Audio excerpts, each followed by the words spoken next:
कभी कभी किसी जगह की खामोशी भी चीखों से ज्यादा डरावनी होती है।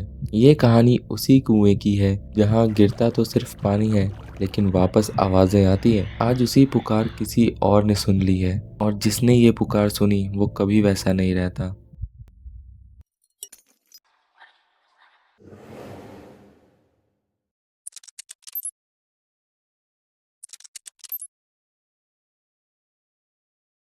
गर्मी की छुट्टियां शुरू होते ही अनाया शहर से अपनी दादी के गांव पहुंचती है।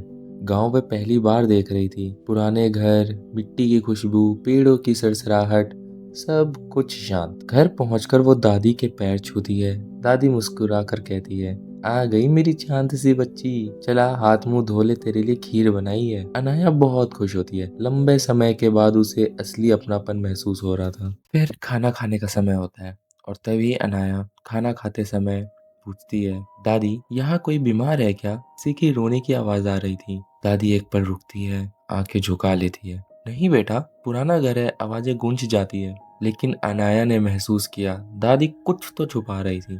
उनकी आवाज में एक हल्का सा कांपना था, और हल्का सा डर भी था। अगले दिन अनाया और दादी बाजार जा रही थी।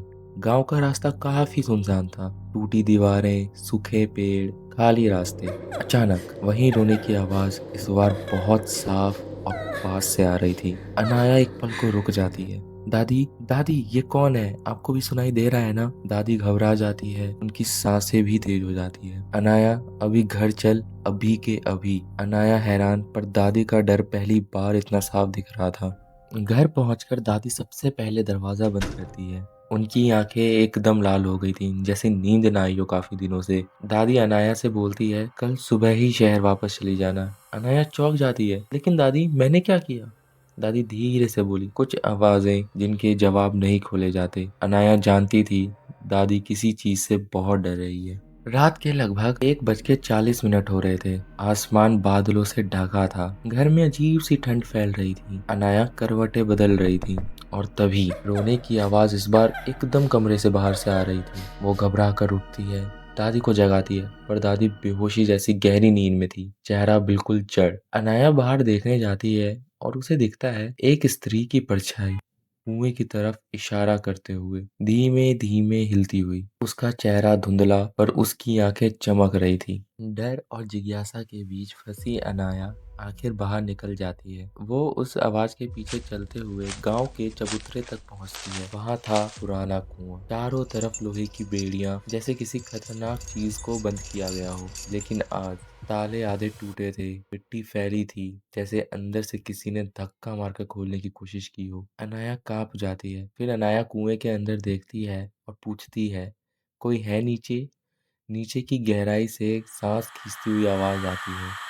तभी दादी और कुछ गांव वाले आ पहुंचते हैं। दादी चीखती है, अनाया उस कुएं के पास मत जाओ, मोरा है। अनाया समझ नहीं पाती, कौन मोरा? दादी के हाथ कांप रहे थे। 20 साल पहले गांव की एक लड़की मोरा इसी कुएं में गिर गई थी, पर वो मरी नहीं, उसकी आत्मा फंस गई। उसका रोना आज भी उसी रात गूंजता है जिस रात उसकी मौत हुई थी। अनाया की सांसें रुक सी जाती है।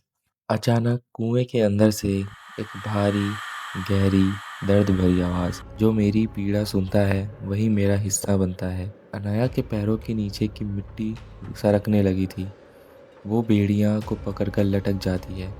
दादी रो पड़ती है, अनाया पकड़ के रह, हम आ रहे हैं। तभी गांव वाले तांत्रिक राघव बाबा को बुलाते हैं। वो मंत्र पढ़ना शुरू करते हैं।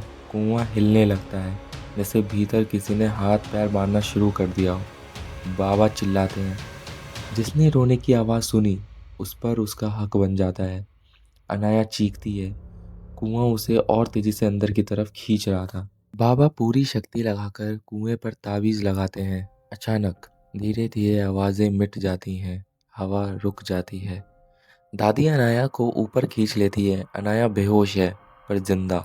गांव वाले कुएं को मोटी बेड़ियों से फिर से बंद कर देते हैं, इस बार हमेशा के लिए। लेकिन गांव में आज भी लोग कसम खाते हैं कि कभी कभी रात में कुएं के अंदर से एक धीमी सी आवाज आती है, मुझे सुना किसने?